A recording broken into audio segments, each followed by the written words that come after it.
Bienvenidos a la cuarta jornada del Máster en Gestión y Diseño de Proyectos e Instalaciones de esta Universidad Miguel Hernández para este curso 2015-2016. En esta segunda jornada técnica está enmarcada dentro de la parte de instalaciones industriales y agrícolas. Vamos a desarrollar tres jornadas con tres ponencias, tres ponencias esta mañana.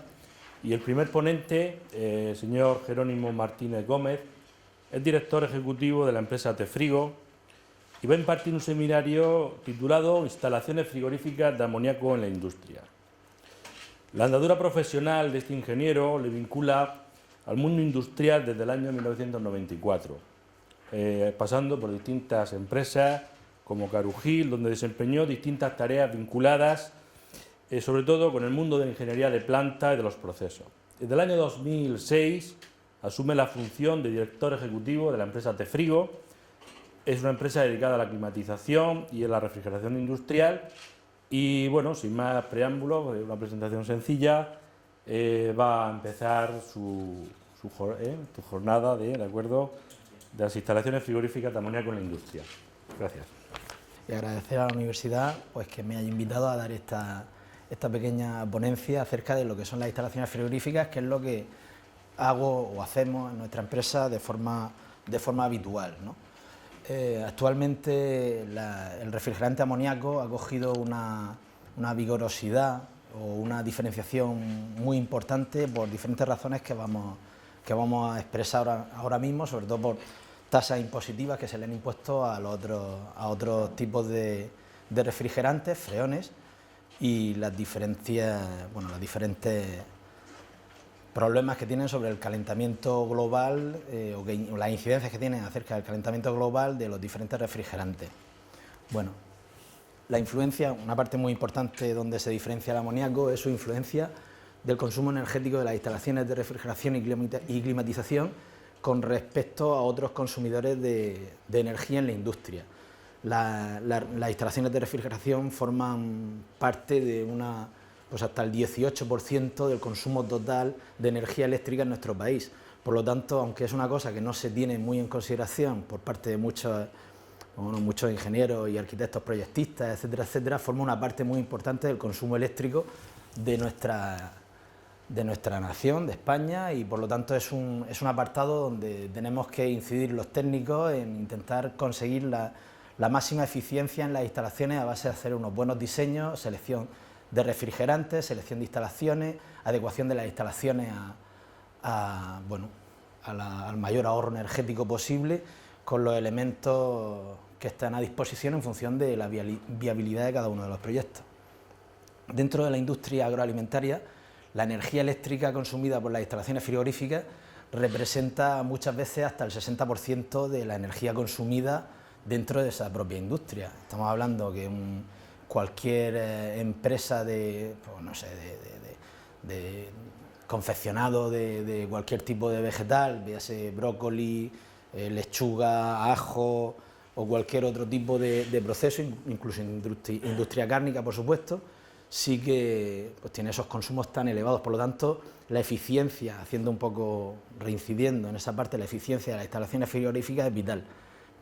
Hasta hace un tiempo no se tenía tan en consideración porque la corriente eléctrica tenía un valor limitado, bajo, digamos, pero a partir de ahora, desde unos años para acá, esto ha cambiado radicalmente. Por lo tanto, forma parte de uno de los costos más importantes en cada una de las empresas a la hora de pensar cómo plantean sus instalaciones y cómo hacen su estrategia, ¿no? Porque les va a influenciar en el precio de su producto directamente. Bueno, el consumo energético en una instalación frigorífica representa más del 70% del costo del ciclo de vida útil. Por lo tanto, estamos hablando que el diseño de una instalación de forma eficiente puede hacer que ella misma, por sí sola, solo por el ahorro de energía que tenga, se amortice, en comparación de una instalación que no esté bien diseñada o bien estructurada, o que no tenga todos los elementos que hay a su disposición. Hay muchas veces que los proyectos de instalaciones frigoríficas se limitan a conseguir un precio objetivo.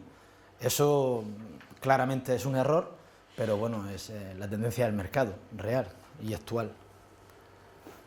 Repercusión del aumento del precio de la energía sobre el diseño de las instalaciones frigoríficas. para hacer un análisis un poco más detallado y para poder hacer un proyecto adecuado de una instalación frigorífica hay que analizar muchos parámetros, ¿no? Y todo esto, la gente que estamos metidos en el sector, lo hacemos casi de forma intuitiva, sin darle mucha vuelta, porque sabemos dónde tenemos que ir desde el punto de partida, pero sí que es verdad que hay que hacer un análisis de costos del ciclo de vida de una instalación. Hay que saber para qué se usa, qué uso va a tener, qué tiempo de producción va a tener al año y establecer una estrategia de qué es lo adecuado para ese tipo de instalación. Aumento de la inversión del aislamiento, eso es una partida donde pues hace unos años se recortaba presupuesto, se ponían aislamientos peores y de menor espesor y ahora pues se está enfatizando en ese aspecto. Mayor automatización de las instalaciones con adaptación a tramos de tarifa eléctrica de los horarios de funcionamiento. Hay instalaciones que solo funcionan cuando la energía eléctrica es barata, el resto del tiempo están sencillamente paradas. Nosotros ahora mismo hemos hecho recientemente una que el cliente no la para, pero su competencia para la instalación de forma continuada. Solo trabaja la instalación cuando la energía es barata. Hay 6 tramos horarios donde los precios varían entre una hora y otra y solo funcionan ahorrando, extrayendo calor de esa instalación mientras que la energía sea barata. El resto del día están aguantando, dependiendo un poco del tipo de producto que tengas dentro de la cámara, eso se le puede permitir o no se le puede permitir. Cuando tienes helado, por ejemplo, no puedes parar la instalación porque el helado se deforma. Pero cuando tienes vegetales congelados, una parte de la industria agroalimentaria muy potente en la región de Murcia y alrededores, pues sí que te puedes permitir que haya diferencias de temperatura desde menos 14 a menos 24. Siempre que esté el límite, diríamos, inferior serían los menos 14, ¿no? Por lo tanto, mucha gente lo que hace es que invierte en aislamiento, invierte en potencia, sobredimensiona la potencia para que en el tramo de 6 horas o 7 horas, donde se encuentra un tramo de energía barata, congelen y bajen la temperatura por debajo de los valores necesarios para que sirva de reserva de energía. Implementación de controles electrónicos PID para un mayor aumento de las variables, mayor control y mayores variables controladas por PID en una instalación frigorífica. Antiguamente prácticamente todos los controles en una instalación frigorífica eran todo o nada y ahora se intenta buscar que todos los controles, tanto como sean posibles, sean proporcionales. Desde los compresores, todos hemos oído hablar del inverter, máquinas inverter, para aire acondicionado en uso doméstico. Pues eso es una cosa que a la industria le ha costado un poco de más tiempo llegar, cuando realmente son donde se ahorra dinero, ¿no? en equipo de inverter. Pues ahora todos montamos variadores de frecuencia, como pongo ahí, motores con variadores de frecuencia o tecnología C. La tecnología C es un tipo de motor diferente que se utiliza sobre todo para motores pequeños, hasta 7, 8 kilovatios, no más allá, que ahorra hasta un 60%, 50-60% de energía. Y sobre todo cuando estamos modulando puede llegar a ahorrar hasta un 80% de energía. Son motores de corriente continua con rotor cortocircuitado electrónicamente. No llevan escobillas, no llevan lo típico de la máquina de taladrar, que llevan escobillas y llevan una serie de cosas, eso no lo llevan, y por lo tanto tienen un ciclo de vida larguísimo y son muy eficientes esas máquinas.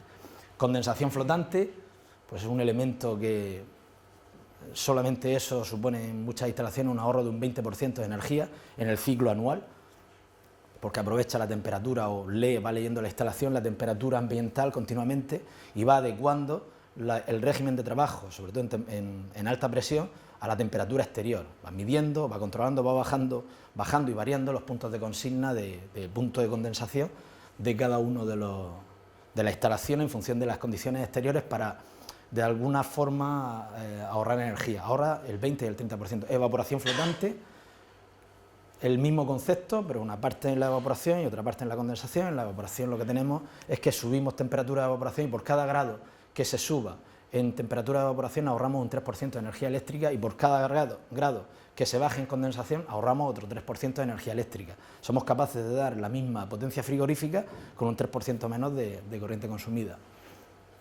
Algoritmos sofisticados de funcionamiento, esto ya es un mundo que parezca una tontería, pero es donde se demuestran que las instalaciones funcionan bien, porque hay que hacer que funcione un evaporador, que se espere, montar una estrategia de funcionamiento en instalación, donde no todas las cámaras dan frío cuando lo piden, sino que se van poniendo en cola una tras de la otra para que no arranque otro motor, porque la arrancada de un motor para un tiempo corto de de tiempo supone un consumo del pico de arranque extra y se intenta regular eso para que no suceda. Entonces tenemos que, a través de algoritmos que van secuenciando la entrada de cámaras, de evaporadores, de desescarche, etcétera, etcétera, vamos regulando ese funcionamiento para que sea lo más óptimo posible y también todo mirando en el consumo, en el ahorro del consumo de energía eléctrica.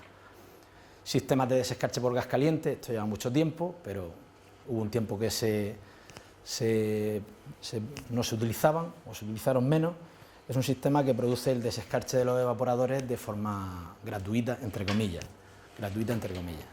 pero mucho más barata que un sistema de resistencias eléctricas que producen calor solo consumiendo energía eléctrica a través de la ecuación del efecto de Joule, que es kilovatio por kilovatio. No hay, esto en cambio es kilovatio, tiene un COP, tiene un coeficiente de rendimiento que aumenta el rendimiento.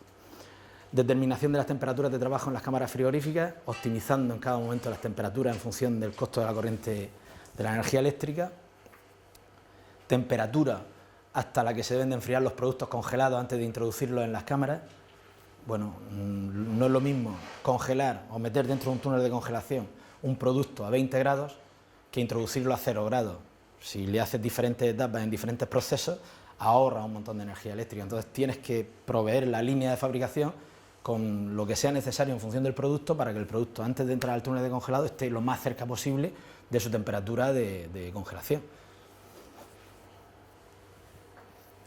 Tipo, forma y orientación de las edificaciones, eso es muy importante, porque si le está dando el sol, si puedes buscar en la instalación frigorífica una orientación, si lo permite así la industria, porque son muchos los procesos que hay que poner en consideración, pero cuando estás reorganizando las cámaras, pues si puedes ponerlo en un sitio donde no le dé el sol directamente, pues al final en su ciclo de vida te va a ahorrar un dinero, porque se nota.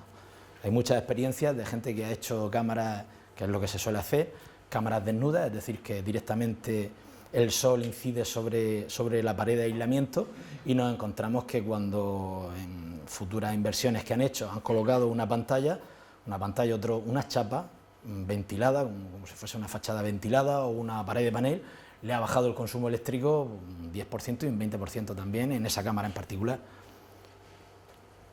Elección de los refrigerantes o grupos de refrigerantes, aquí bueno, esto lo vamos a hacer un poquito más de incidencia. Los sistemas de las instalaciones frigoríficas pueden hacerse de muchas formas, se pueden hacer con refrigerantes fluorados, se puede hacer con un solo refrigerante, se pueden hacer con 2 refrigerantes en cascada, se pueden hacer tipo booster, de doble salto. Hay diferentes conceptos de instalaciones frigoríficas y siempre hay que intentar, dentro del tipo de instalación, tamaño, potencia, hay que buscar el refrigerante adecuado, por inversión, por muchísimas razones. Ubicación de salas de máquina, evitando distancias largas entre la generación del frío, o sea, donde están los compresores, y donde están las cámaras. Cuanto más lejos estemos, aunque la tubería la podemos sobredimensionar para evitar esas pérdidas de carga, pues bueno, al final tenemos que vehicular un refrigerante desde 200 metros más allá hasta donde está el compresor, y eso tiene un costo energético bastante alto, sobre todo porque modifica el volumen específico del gas refrigerante en la fase de gas, lo aumenta. Al aumentar el volumen específico, directamente pierde eficiencia la máquina de compresión. Los métodos de condensación idóneos, no es lo mismo condensar por aire que condensar por agua. El agua tiene unos pros y unos contras, más pros que contras. Lo que pasa es que implica un mayor control sobre la instalación. Hay sitios donde no se puede condensar por agua, hay sitios donde está prohibido condensar por agua, por el problema de la legionela, que todos un poco estamos sensibilizados con él, pero pero realmente produce un ahorro superior al 30%, sobre todo en esta región, en la región de Murcia y alrededores, donde las temperaturas en verano no, de aquí hacia adelante hasta octubre y noviembre, son sensiblemente altas, y cuando hay ciertas industrias que tienen que trabajar durante todo el día. Hay otras industrias que se pueden permitir el lujo de trabajar de noche o trabajar cuando las temperaturas no son tan agresivas, pero hay otras que por su producto que tocan o por lo que sea tienen que estar trabajando todo el día, y en los momentos pico de altas temperaturas. Entonces la condensación por agua supone un ahorro, aunque implica un consumo de agua, implica un consumo de productos que hay que tratar ese agua para evitar que sea corrosiva, que sea incrustante, que tenga problemas de legionelosis, compensa totalmente con el consumo energético, y cada vez más. Y el ecodiseño. Hay una directiva sobre la cual un ingeniero que está diseñando una instalación debe de lo que estamos hablando un poco en general, sopesar y no pasarse por arriba ni por abajo. Si te pasas por abajo va a tener una incidencia sobre el consumo eléctrico de la instalación, si te pasas por arriba tiene una incidencia también sobre el consumo en general, porque al final poner tuberías más grandes, poner compresores más grandes, ponerlo todo más grande, si no se va a usar, pues también es un gasto energético en sí, más bien para el planeta en este sentido, ¿no? O sea que en ese aspecto hay que tenerlo también en consideración. Amoníaco o gases fluorados. ¿Por qué el amoníaco está ganándole la partida actualmente en instalaciones de 200 kilovatios en adelante? Hace 4 años la instalación más pequeña que pensaba cualquier promotor de una instalación, digamos, cualquier empresa agroalimentaria partía de los 600, 700, 800 kilovatios, porque la diferencia de inversión está mayor inversión inicial, en torno a un 70%, es decir, una instalación de freón cuesta un 70% menos que la misma instalación de la misma potencia que de amoníaco, por diferentes razones que ahora vamos a ver un poco. Evidentemente ha sido modificado por diferentes cosas. El amoníaco no tiene tasa, se está aplicando solo en España, por suerte para nosotros, entre comillas, se está aplicando una tasa sobre el potencial de calentamiento global, PCA, GWP le llama, que carga una tasa, es un impuesto, sencillamente un impuesto, sobre los gases fluorados. Aquí he puesto una tasa donde podemos ver los diferentes costos que tiene un gas refrigerante por kilogramo. Estamos hablando sencillamente que para el 2016 se ha quedado, esta del 2016 no entra en vigor, se ha quedado en el 2015, pero un kilogramo de gas refrigerante tiene un costo solo a nivel de tasas de 50,82 euros. Hay que tener en cuenta que una instalación frigorífica de 600 kilovatios a lo mejor lleva 1.500 kilos de gas refrigerante y se puede perder hoy y la repara, hace una reparación completa de esa instalación y mañana se puede perder otra vez, porque a lo mejor se rompe por la otra punta. Si se hace una buena reparación, instalaciones que tienen 10 años de uso y que han estado funcionando y que están muy amortizadas, por decirlo de alguna forma, la gente no tira la instalación de buena de primera, intenta conservarlo tanto como puede, porque es una inversión importante y muy estratégica. Entonces se están viendo obligados ahora mismo a cambiar los gases refrigerantes de instalaciones, pasar del R507, que tiene un PCA de 3.850, a el R134A, que tiene un PCA de 1.300, es 1.340 exactamente, y la tasa es de 17,16 contra 50,82. A eso hay que sumarle el precio del gas. El precio del gas, pues depende de las cantidades, etcétera, etcétera, puede rondar los 10 euros aproximadamente cada kilo de gas. Es decir, una empresa que tenga que hacer una instalación frigorífica, a día de hoy valora mucho lo que le puede repercutir eso en el futuro. Tiene que ponerlo en valor, porque antiguamente no se valoraba porque esa tasa no se le imponía al gas refrigerante, que ha empezado recientemente. Mayor eficiencia energética que los gases fluorados. Las instalaciones de amoníaco tienen una mayor eficiencia energética por el hecho de que el gas en sí tiene un mayor calor latente de vaporización, el vehicular ese gas es más sencillo, tiene menor densidad por unas características específicas del amoníaco, a nivel químico, digamos, como compuesto.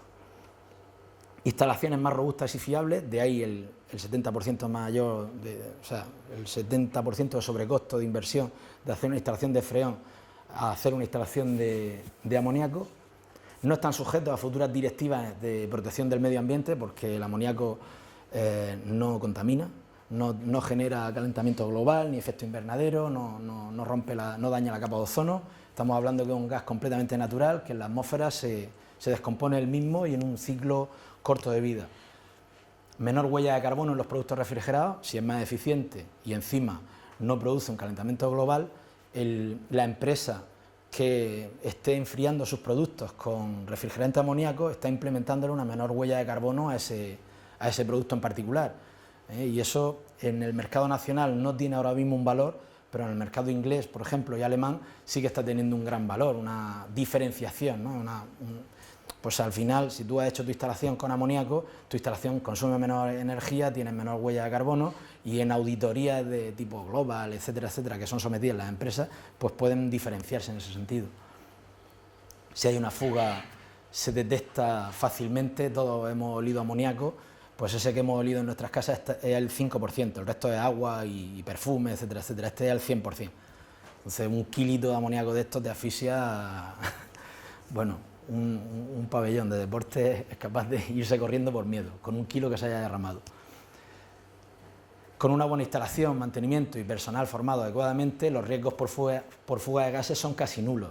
La empresa instaladora cobra una importancia mayor que lo que tenían las empresas instaladoras en instalaciones de freón. Los riesgos son mayores. Entonces hay que tener más cuidado, hay que hacer instalaciones diseñadas a nivel de ingeniería más meticulosamente, los materiales tienen que ser más robustos y contrastados, las marcas de todos los componentes son de tipo industrial, no comercial, digamos, todo gana o todo tiene que tener un valor un poquito mayor porque hay que tomar unas precauciones para evitar riesgos para las personas principalmente, ¿no? Apto para grandes potencias y grandes instalaciones. Las grandes instalaciones que necesitan refrigeración siempre se han hecho con amoníaco, siempre. Aquí en España siempre se han hecho con amoníaco.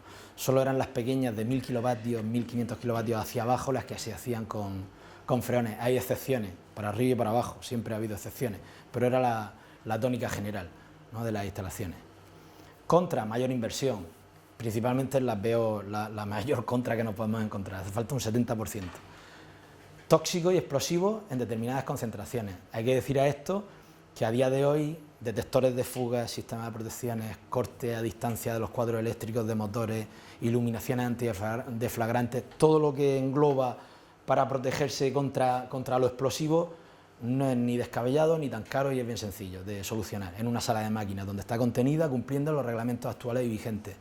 Tóxico, por lo que hemos dicho antes, una buena instalación, un buen mantenedor y también un personal entrenado para no hacer cosas por su cuenta, y si hace algo que lo tenga bien controlado el personal de planta, ¿no? el que trabaja en la empresa, en la industria agroalimentaria, más que el instalador, porque el instalador pone la instalación, la pone en marcha, pero se va. Y luego nosotros tenemos estimado o comprobado que existe una viabilidad económica teniendo en cuenta todo el tema de la tasa de gases refrigerantes, etcétera, etcétera, a partir de sistemas de 200 kilovatios en sistemas inundados, en sistemas con expansión directa incluso más abajo, incluso a lo mejor a 100 kilovatios se podría plantear una instalación con sistemas de expansión directa de amoníaco. Lo que pasa es que tiene otros problemas añadidos que no lo hace muy recomendable, en absoluto. Bueno, esto es lo del PCA. Sectores con presencia en instalaciones frigoríficas con refrigerante amoníaco.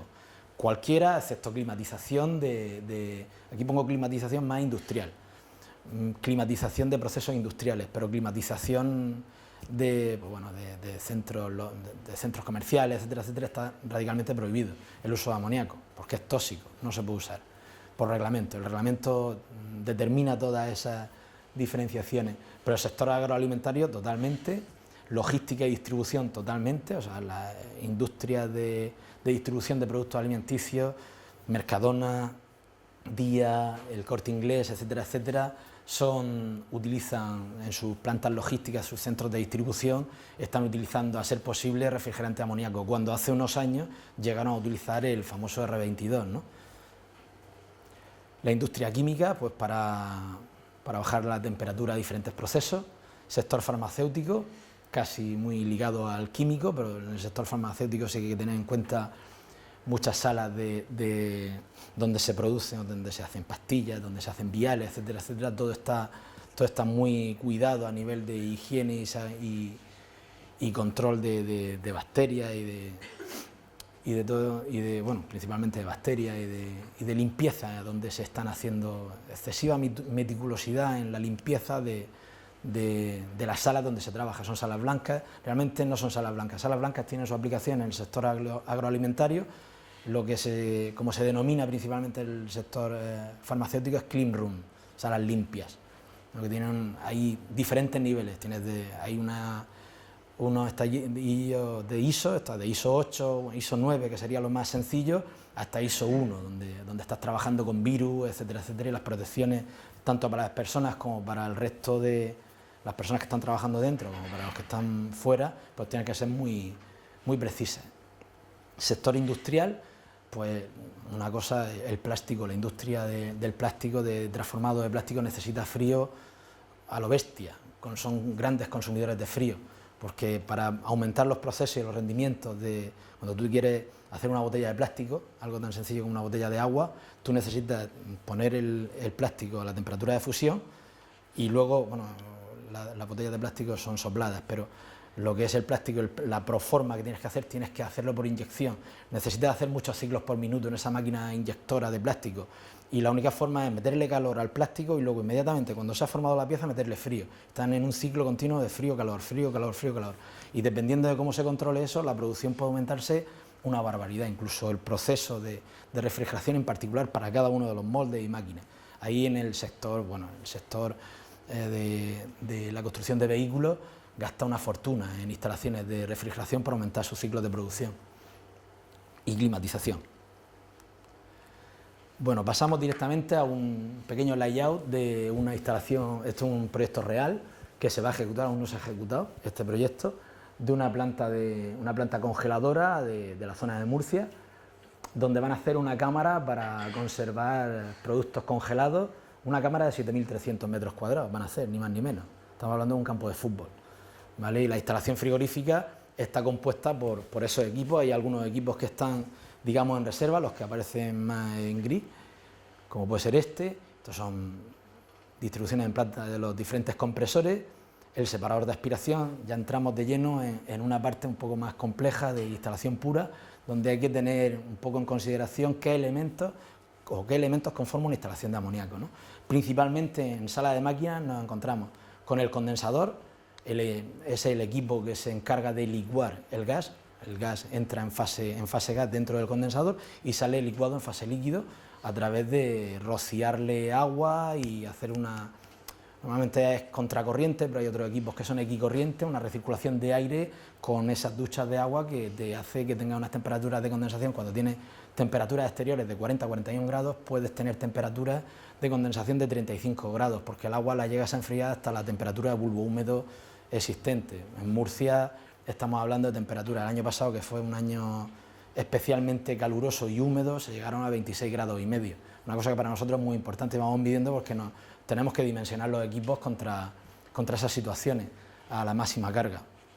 Este sería el condensador evaporativo, donde dentro de la terraza, esto es la planta superior, la planta de arriba, y esta es la planta baja de la instalación, condensador evaporativo, más un espacio de reserva para una futura ampliación, recipiente de líquidos, donde después de ser licuado el gas pasa al recipiente de líquido para estar de reserva, para soportar diferentes fluctuaciones de nivel de amoníaco que nos podemos encontrar dentro de la instalación, y de aquí dentro ya va pasando a través de diferentes sistemas, que ahora vamos a ver un esquema de principio de esta planta, va pasando a estos separadores, que es donde nosotros nos encargamos con estos compresores de enfriar el amoníaco. Debajo de estos separadores, aquí se ve, bueno, vosotros no veis nada porque casi que no lo veo yo, hay un par de bombas que se encargan de recircular el amoníaco frío por toda la planta. En particular, aquí nos encontramos con un separador donde va a estar el amoníaco a menos 27 aproximadamente, menos 27 grados centígrados. Y luego nos encontramos otro separador, que en particular este separador va con este compresor pequeñito, que es para climatización de una sala de trabajo, donde van a hacer, aquí el producto a esta planta va a llegar el producto ya congelado, salido de los túneles de congelación, lo meterán en palops o como ellos vean, lo meterán en camiones y lo desplazarán a esta planta, que es donde van a conservarlo durante el periodo que ellos determinen para regular el mercado de su producto. Y lo que en la sala de trabajo que vamos a climatizar, lo que van a hacer es el empaquetado.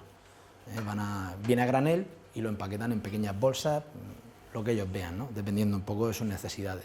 Y aquí vemos unas cuantas bombas donde la climatización se hace con un fluido indirecto, con agua glicolada. El amoníaco enfría otro frigorígeno, que es como le llamamos nosotros, que es agua glicolada. ¿Vale? Agua con un puntito de alcohol, pues habitualmente de un 20 a un 30%, si te pasas de concentración se vuelve demasiado viscosa y es muy cara vehicularla por todos los sistemas. ¿Por qué se hacen esos sistemas indirectos? Para evitar riesgos, donde se supone que hay más personas trabajando, se intenta que el frigorígeno, el fluido caloportador, sea algo que no, si hay una fuga o una rotura, no vaya a provocar una bueno, que la gente tenga que salir, porque realmente el amoníaco es que es muy escandaloso. En una instalación frigorífica dentro de una cámara, si se produce una fuga, por pequeña que sea, puede ser muy alarmante, ¿no? Y en plantas de fabricación muy grandes, pues puede generar problemas, porque no todo el mundo está habituado a olerlo, a sentirlo, porque pica, escuece, es una cosa, te pican los ojos, te pican las manos, es complicado. Entonces, en una planta muy grande, donde las puertas no están tan, aunque estén bien señalizadas dentro de la fábrica, no está tan claro ni tan cerca la salida, pues puede haber gente que se queda atrapada, ¿no? Entre miedo y pánico y se tira al suelo, se queda en una esquina. Hay casos, hay multitud de casos de gente pues que en una fuga de amoníaco que no ha estado suficientemente entrenada le ha pasado. Por ejemplo, en El Pozo, sin ir más lejos, una empresa a la cual nosotros llevamos mantenimiento, pues resulta que han tenido fuga y ellos están en un proceso de reconversión de eliminar todas las salas que tienen amoníaco directo por indirecto, por glicol, ¿no? Los sistemas de glicol tienen un costo energético mayor porque tienes que enfriar el amoníaco y luego vehicular el agua glicolada, que cuesta más moverla que si fuese agua. Entonces tiene, aparte de las bombas de amoníaco, los compresores, etcétera, etcétera, tiene unas bombas para recirculación de agua. Esto es el mismo layout, pero visto un poco en una vista lateral y longitudinal, donde vemos los separadores, son depósitos donde se produce, donde llega el retorno de los evaporadores, que le llamamos nosotros retorno húmedo, porque cada línea de una instalación frigorífica tiene un nombre en particular.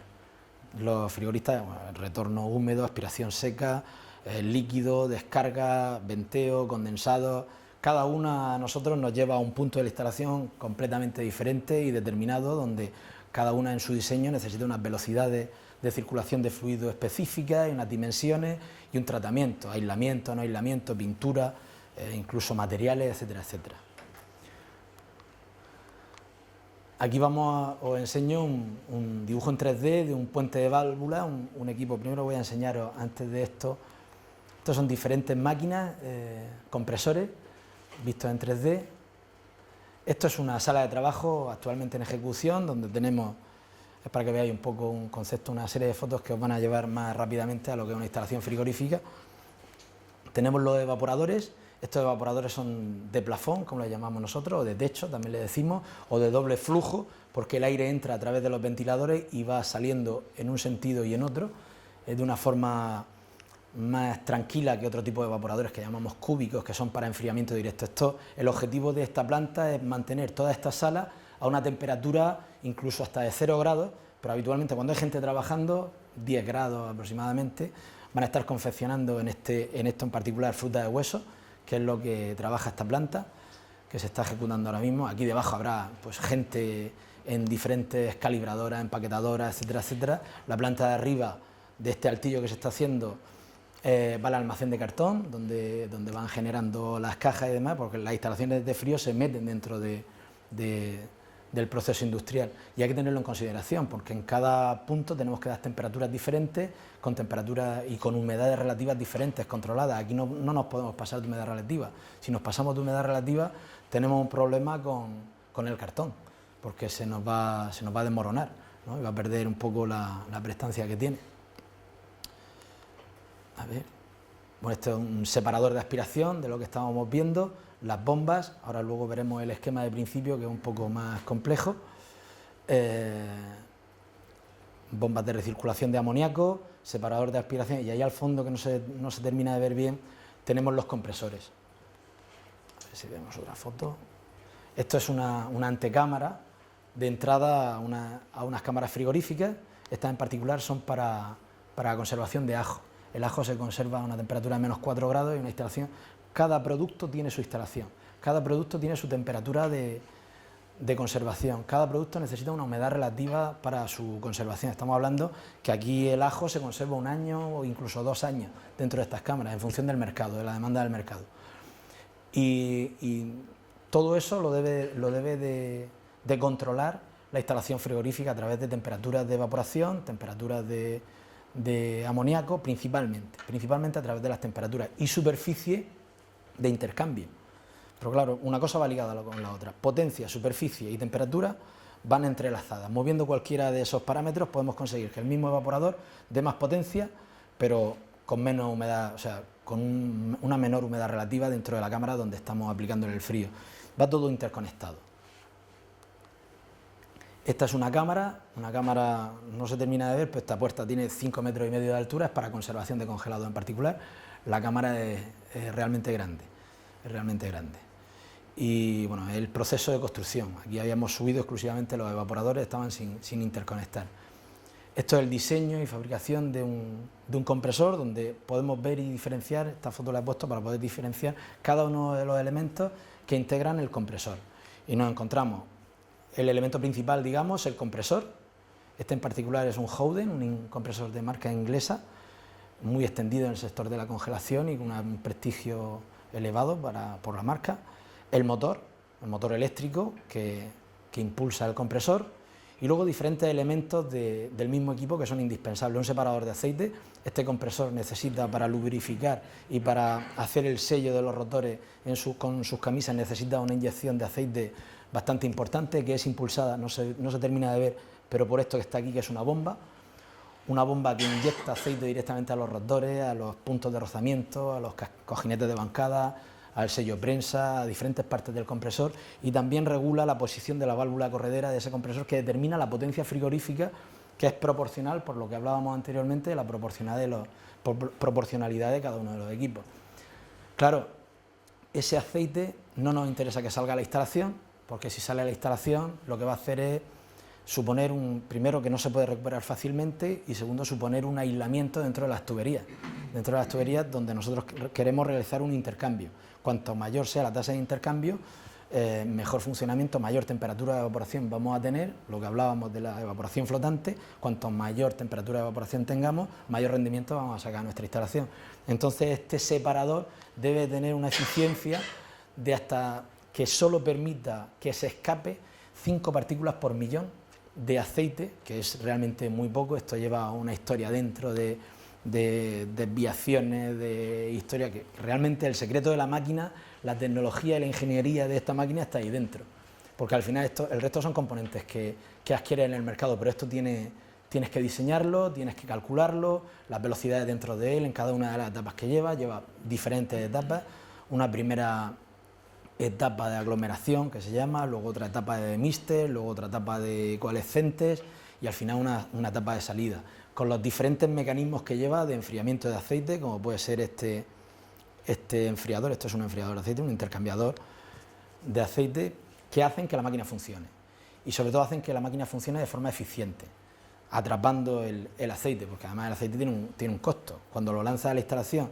debido a que el amoníaco pesa menos que el aceite se va a las partes bajas de la instalación y se hace realmente difícil de recuperar, ¿no? Es una de las partes más complicadas. La única forma de recuperarlo es a través de purgas, abriendo el sistema en diferentes puntos localizados, puntos bajos, y tirándolo. Ese aceite, una vez que entra en contacto, después de haber entrado en contacto con el amoníaco, si entra en contacto con la atmósfera, se oxida y pierde parte de sus propiedades, incluso cambia de color.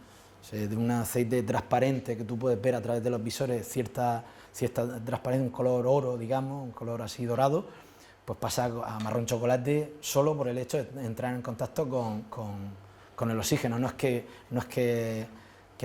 cuando lo saca, pues lo ve en un cubo donde lo haya sacado el mecánico, y dice, tío madre, esto estaba dentro de la máquina, esto es peligroso, se va a romper, llevaba mucha suciedad. No es que se ha oxidado el aceite, ¿no? Entonces, estos sistemas hay que cuidar mucho esas partes.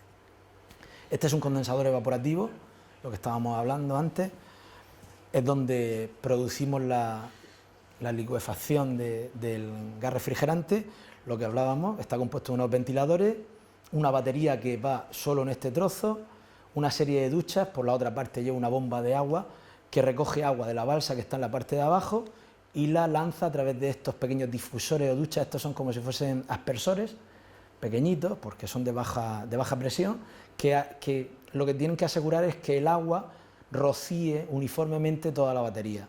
El aire entra a través de este conducto, parte del aire, un 30% entra a través de este conducto, y el resto, el 70%, entra a través de este conducto. Cuando cae el agua, entra en contacto con la batería y el amoníaco, que está a 80 grados de temperatura en la fase de descarga, directamente lo enfría y lo condensa a temperaturas desde 20 hasta 35, digamos que 35 es el máximo, 20 está muy bien, realmente. Una condensación de 20 grados, una condensación baja, y aumenta, hablábamos que por cada grado aumentamos la eficiencia un 3%.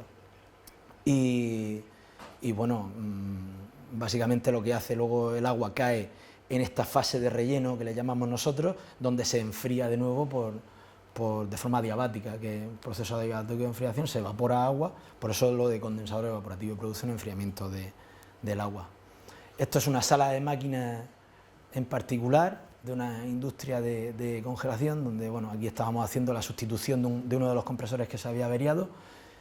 Como podéis ver, el diseño de una sala de máquinas debe ser muy estudiado porque la cantidad de tubería que hay es importante y luego tiene que permitir el mantenimiento, tiene que permitir poder sacar uno de los elementos de forma lógica. Entonces implica una experiencia y un estudio, porque cuando piensas, este hombre cuando empezó, a lo mejor empezó con una máquina y al año siguiente otra, y luego otra, y luego otra, y detrás que no se ve tiene dos más, y al otro lado tiene dos más. Estamos hablando de esto de una empresa de congelados, muy importante de ultracongelados de aquí de Murcia. Esto es la fase, la que hemos visto antes en 3D, una que hemos visto en 3D, pues la máquina ejecutada en taller, ¿no?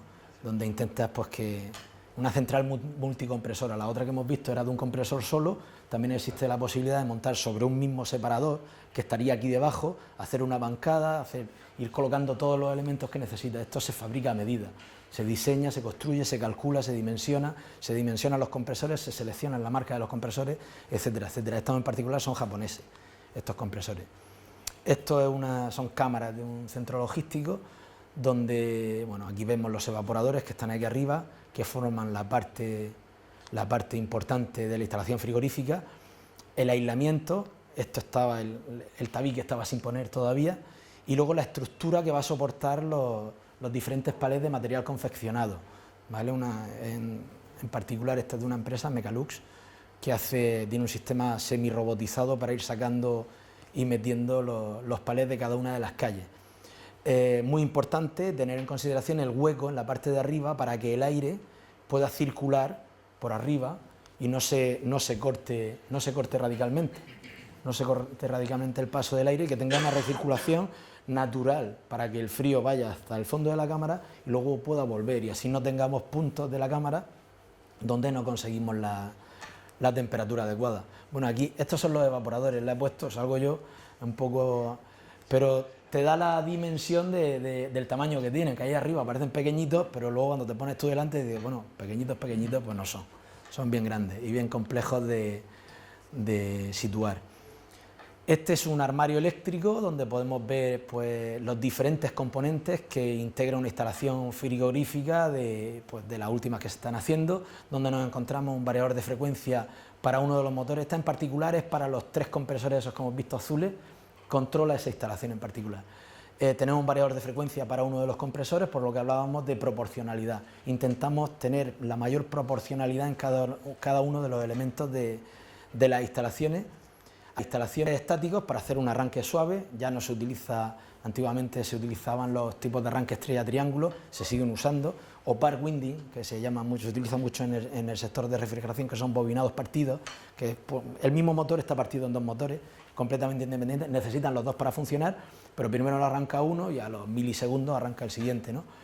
Y luego diferentes variadores de frecuencia para el control de condensación del evaporativo, el condensador evaporativo que hemos visto que tenía 3 ventiladores, ese que hemos visto que eran 2 condensadores de 3 ventiladores, pues cada uno de ellos lleva un variador de frecuencia para mantener una temperatura, un flujo de aire constante y adecuado a las necesidades de la instalación, que me mantenga una temperatura de condensación óptima en función de la temperatura exterior, sin un gasto excesivo de corriente y sobre todo sin picos de arranque y parada, que desestabilizan pues, la instalación a nivel de control de condensación, de temperatura de condensación, de estabilidad de funcionamiento, de inyección de líquido, etcétera, etcétera, un montón de parámetros que eso mejora su funcionamiento, tanto el variador de frecuencia como los variadores de frecuencia de los condensadores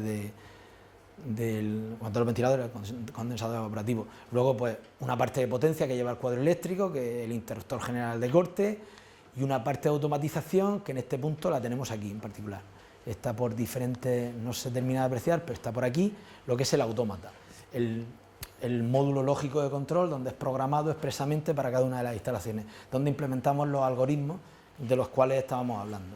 Quizá la parte que influye más directamente sobre el rendimiento de la instalación, porque al final estos son elementos necesarios para que funcione, que el reglamento de baja tensión y también el reglamento de máquinas frigoríficas te pide muchos de ellos, no que sean variadores de frecuencia, pero bueno, te lo sugiere, pero luego cómo haga el funcionamiento de la instalación es lo complejo. Bueno, este es el mismo evaporador, subiéndolo a esa cámara que hemos visto, en la fase ahí te da un poco el hombre y el cacharro cuando se subía para arriba que daba miedo realmente. Y ahora os quisiera poner un pequeño esquema para terminar. A ver, esto, escape. Un esquema de principio que lo hemos sacado antes. Vale.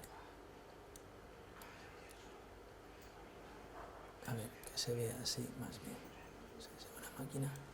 Bueno, esto viene a ser un esquema de principio de una instalación frigorífica, donde, como podéis ver, hay una cantidad de líneas importantes.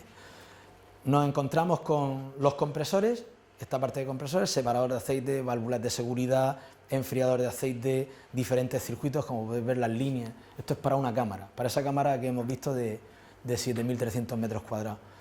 El separador de aspiración, este depósito grande que hemos visto de color aluminio, que estaba forrado, aislado, con espuma de poliuretano inyectado y su chapa de aluminio para darle un aspecto bonito y también para que sirve como tiene una función, no solamente decorativa. En la industria lo decorativo tiene menor valor.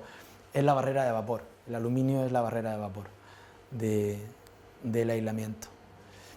Bombas, las diferentes bombas de recirculación, lo que hace, básicamente el sistema funciona de la siguiente forma. Vamos a empezar por la compresión. Nosotros aspiramos por esta parte del compresor, aspiramos un gas completamente seco, que no está en el punto de saturación, que nos aseguramos de que no tiene ninguna partícula ni gotita de líquido ni nada, porque si no eso rompería el compresor, lo dañaría de infinitas formas, porque arrastra el aceite, da golpes de líquido, tiene diferentes situaciones que le provoca al compresor. Lo descargamos a una presión elevada, lo llevamos a la presión de condensación a la temperatura ambiente. De aquí, por estos conductos, nos lo llevamos aquí arriba, que no se ve, a los condensadores evaporativos. Aquí lo tenemos, lo llevamos al condensador evaporativo. En el condensador evaporativo lo condensamos, del condensador evaporativo entra por arriba. Tienes que tener mucho en consideración la gravedad para que los fluidos vayan, dependiendo en qué sitio, tienen que ir cayendo por gravedad y drenándose de forma lógica. De ahí nos lo llevamos al recipiente de líquido, el recipiente de líquido de la instalación, que lo encontramos aquí, que es un pulmón de amoníaco, nos permite compensar las diferencias, los diferentes niveles que vamos a tener en función de si los evaporadores están funcionando, no están funcionando, están haciendo un desescarche, nos permite regular la instalación y siempre tener una reserva. Hay un mínimo y un máximo. Se suelen poner grandes demás para hacer luego maniobras específicas dentro de la instalación, que no haya que sacar el amoníaco, porque el amoníaco es un producto difícil de trabajar con él. La instalación tiene que estar preparada para moverlo de un sitio a otro en momentos en fase de mantenimiento. De aquí se evapora directamente en un economizador, intermedia, le llamamos de 20.000 formas diferentes. Este es un sistema open flash. Lo que se le realiza es un flash al gas. Un flash es una pre-evaporación para pasarlo de una temperatura de diseño de 35 grados directamente a menos 17 en una primera fase, y es aspirado por los compresores por una toma específica que tienen de intermedia, donde tiene un punto intermedio. Eso aumenta el rendimiento en función del régimen de evaporación, entre un 5, digamos, para las instalaciones que menos aumenta el rendimiento, y un 25 o un 30% en túneles de congelación cuando estamos evaporando a menos 40. De aquí lo pasamos al separador de aspiración, donde vamos llenando esto. Lo que tenemos que procurar aquí en este depósito es mantener un nivel. Para eso hay diferentes sondas proporcionales, etcétera, etcétera, que me aseguran mantener un nivel estable dentro de la instalación de amoníaco, para que las bombas que están recirculando el amoníaco por todos los servicios, por todos los evaporadores, tengan capacidad suficiente y no caviten, no produzcan el efecto de la cavitación, que en amoníaco es muchísimo más fácil que suceda que en una instalación de agua, porque el amoníaco está en una fase de equilibrio, donde está a una baja presión y a una baja temperatura. Por lo tanto, cualquier inestabilidad dentro del separador que realice una velocidad rápida de aspiración en la tubería de aspiración de las bombas produce una reevaporación de ese gas, que al final deja sin cebado esas bombas y corta el funcionamiento de la instalación frigorífica. A partir de aquí, de estas bombas, como vemos estos tubitos que salen aquí, vamos por aquí arriba, en este sentido, se ve casi que no se aprecia la flecha, pero sí se aprecia, y va, estos son todos iguales, con ver uno vistos todos, va un evaporador. En cada evaporador tenemos lo que hemos visto antes en 3D, un puente de válvula, un puente de control que determina si tiene que entrar líquido, si no tiene que entrar, si la válvula, diferentes maniobras que se tienen que hacer dentro del evaporador. En el evaporador principalmente recirculamos amoníaco frío, amoníaco en este caso a menos 27, ¿vale? Y a través de ese evaporador hacemos circular una corriente de aire. Esa corriente de aire, al entrar en contacto con esa batería intercambiadora, se enfría a la temperatura que nosotros necesitamos, por lo tanto necesitamos tener el evaporador, el fluido amoníaco, más frío que a la temperatura que queramos la cámara, del orden de 6-7 grados aproximadamente. Eso viene a ser un estándar, aunque en determinados procesos te puede ir a 10, a 15 o a 5 grados, en función de la humedad relativa que necesite el producto. Nosotros principalmente, lo que nos determina a nosotros el funcionamiento de la máquina no es la máquina se tiene que adaptar a las necesidades del producto que vamos a conservar. Eso es una cosa que la mayoría de instaladores no tienen en consideración, pero es fundamental, y vosotros como ingenieros agrónomos debéis de hacer hincapié en eso, porque va a producir una mejor conservación del producto, una larga conservación y una reducción de la merma muy considerable. Si tu máquina no extrae humedad relativa de, digamos, una cámara de cítricos, ese limón, si entró pesando, si tu cliente o nuestro cliente, vuestro, quien sea, ¿no?, metió 100.000 kilos en esa cámara, él quiere sacar 100.000 kilos, no quiere sacar 98.000, porque hay mermas del 2% en función del tiempo de conservación que se tenga en esa cámara, del 2, del 3 y más porcentaje. Entonces, controlando todos esos parámetros, podemos limitar, incluso eliminar las mermas de producto, ¿no?, las diferencias de peso entre la entrada y la salida.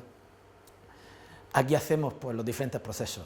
Hay una línea de líquido donde entra líquido y sale líquido por la línea de aspiración en una fase de enfriamiento, y luego llega un momento en el cual tenemos que quitar el hielo producido. Hay que tener en cuenta que siempre tenemos temperaturas de amoníaco por debajo de 0 grados. Cuando entra en contacto con el aire, esté a la temperatura que esté, van formando capas de hielo en el evaporador que van limitando la capacidad de intercambio de ese evaporador, por lo tanto van limitando la capacidad de enfriamiento de la cámara de esa máquina, y al final te van fastidiando el régimen, ¿no?, porque tú tienes un amoníaco a menos 27, si se te ha entaponado de hielo el evaporador, pues directamente deja de tener intercambio y tu máquina está funcionando sin realmente tener intercambio. Entonces, puntualmente puede ser cada 24 horas, cada 8 horas, cada 6 horas, cada 12 horas, en función del producto que estés tratando, en función de las veces que estés abriendo la puerta, en función de 1000 variables, tienes que ir optimizando los ciclos de desescarche, que le llamamos nosotros, que es derretir ese hielo.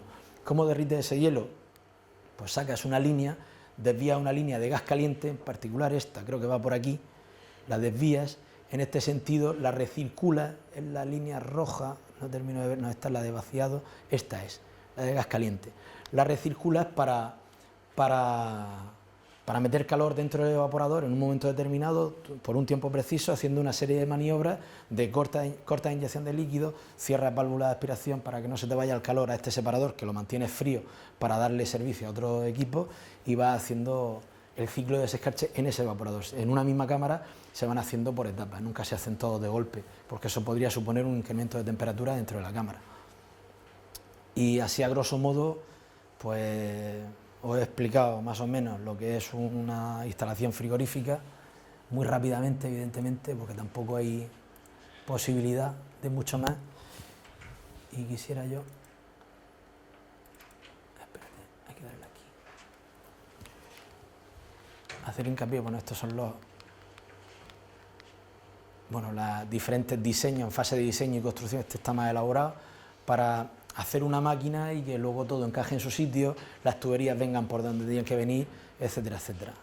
Y a ver, esto es un 3D de una instalación, en particular esa que os he enseñado, que es para ajo, donde para que los mecánicos vayan y puedan hacer una buena distribución de la planta, dicen, mira, esto va a llevar esto, va a llevar lo otro, la máquina esta es construida por nosotros, todo es construido por nosotros. Hay partes que se encargan, se subcontratan evidentemente, pero aquí vemos las diferentes piezas o elementos que lleva. Y luego aquí vemos un puente de válvulas, por donde hablábamos, por esta parte inyectamos líquido, por esta parte inyectamos gas caliente para hacer un desescarche, y por esta parte sale el líquido parcialmente evaporado, desde dentro del evaporador, un puente de válvulas de control de la instalación.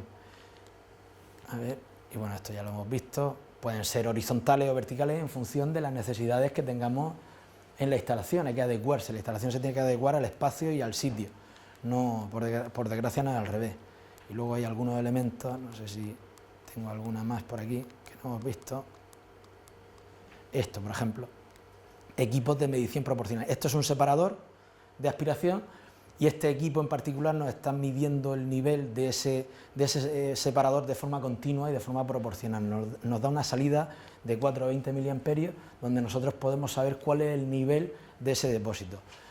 Esto nos ha permitido o permite hacer instalaciones de carga exacta de amoníaco para limitar la carga al mínimo posible, porque si te pasas de carga la normativa se endurece, etcétera, etcétera, y luego asegurar el cebado de las bombas en todo momento y darle una estabilidad, una continuidad a los equipos. Bueno, esto es un separador y ya voy terminando porque el tiempo ha pasado. Un separador, este es ese mismo separador donde vemos el separador, la aspiración de las bombas de recirculación de amoníaco y salida de líquido evaporado hacia la instalación. Esta es la misma instalación en una sala de máquinas pequeña, ¿vale? Y ya sí que más o menos he terminado y el tiempo ha pasado. Si tenéis alguna duda, pues es el momento, pero... ¿Alguna duda? O un montón. Alguna o un montón. Bueno, pues gracias por atenderme y nada.